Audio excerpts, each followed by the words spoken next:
Good morning and welcome back to PhotoJoseph's Photo Moment, the Q&A portion of the show. We have just been comparing macro lenses to extension tubes and comparing the quality and the convenience and the cost differences between them. If you missed any of that, the real show's right there. Watch that first and then come back to the Q&A. All right, let's see what is going on here in the Q&A. I see a couple of them. Ian Sitek says, have you ever reverse adapted a lens for the macro effect? I have not. I did that with a Canon PowerShot camera, reverse threaded adapter, and a Nikon 50mm, screwed on the lens facing backwards. So what he's talking about is if you take any lens and you go backwards, it has the remarkable ability to focus more closely. Weird, but true. You could possibly even hold it on there, but what he's talking about is there are actual kits to do that. I have never done that. The reasons I would be reluctant to do that are a couple. First of all, this side of the lens was never designed to be exposed to the elements. So any dust, any water, any whatever, any schmutz is much more likely to affect your lens in a negative way if this is facing out than this. This is meant to take a beating, right? This side of the lens is designed to be exposed to the elements. Clearly, it's the lens that's pointing outside, right? That's what it's supposed to be. This side is not. Plus, you've got your electronic contacts on there that are quite sensitive.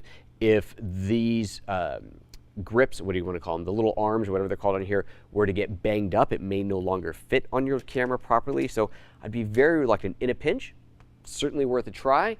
Again, you can buy kits to do that. I have never personally done it. Given how inexpensive the extension tubes are, this is the route that I would go. But if you are in a pinch, you could always try it. Reverse it, turn it over. In fact, I'm going to try that right now. What happens if I do that? If I reverse this and turn it over, what can I get? I can focus right about there. So it's pretty close, pretty close. It'll work. In a pinch, it'll work. So keep that in mind, right? If you are out shooting and you're going, oh my gosh, I need to get really, really close, and oh my gosh, I don't have a macro lens or a tube, flip it off, reverse it, hold it up to it, and you might get something. Thank you very much, Ian, for bringing that up. That is awesome. Andrew just got his first macro lens last week. Superb. 90mm f2.8 Sony. Nice. Very cool. Let's see here. Tony says, is crop factor at all affected when using a lens adapter, i.e. adapting an 11mm Canon to Micro Four Thirds body? Is the crop factor still 2x? Right, the crop factor doesn't change. The focal length could, that's a very good question. The focal length could change. That's a really good question. I don't actually know. So it's not going to be the crop factor, but it could be the actual focal length, because the distance between the front element and the sensor, which is how the front focal node and the sensor is what is defined. That's what focal length is defined as. If you want to know more about that, I did a whole video on explaining crop factor. We'll link to that up here, where we do talk about how that focal length is actually calculated.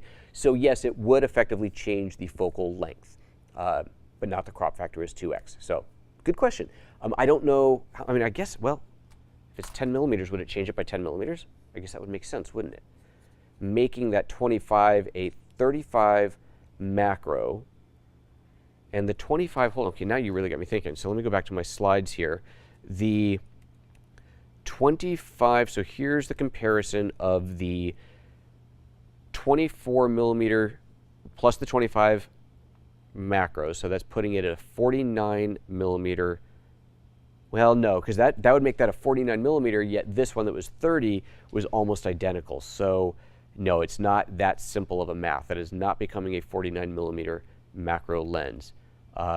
Very interesting, though. I don't know how you calculate it that, but considering how close these are, that's 30, which is a little bit, actually, no, this shot is a little bit tighter, isn't it? So this shot is a little bit tighter. So it has gone beyond 30. There's the 30 native. There's the 25 plus the extension. It is a little bit tighter than that. So yeah, it is affecting it. It is definitely not the simple math of adding that 24. I would say that's, if that's 30, that's probably like, I don't know, 30. Well, it looks like it shifted actually a little bit as well. Looking at the T on these sides, it looks like it might have shifted when I was repositioning it. So it's actually very, very close. It's really close to 30, very close to 30. So that 25 has become very, very close to 30. Huh, fascinating. Excellent question. Very good question. I wish I had a better answer for you, but it is affecting it. From what I can tell, it is affecting it. It's not the crop factor. It is affecting the focal length. Very slight amount, not as easy as just adding the number, the reading on the extension tube to it, but it is making some change. Superb. Oh, love good questions like that. All right, Ben 5 Shuttle. I'm going to answer your question, Ben. Let's see here. Anything else? That is about that. That's all there's to it. All right, guys. Hey, thanks so much for tuning in today. This was fun. This is a good show. I enjoy stuff like this. I hope you enjoyed it. I hope it was educational and interesting. I had fun doing the shots and the research into it to get ready for today's show. And hopefully we'll be able to do a lot more shows like this in the future. All right, guys. Take care of yourselves. We'll see you on Wednesday. Bye-bye.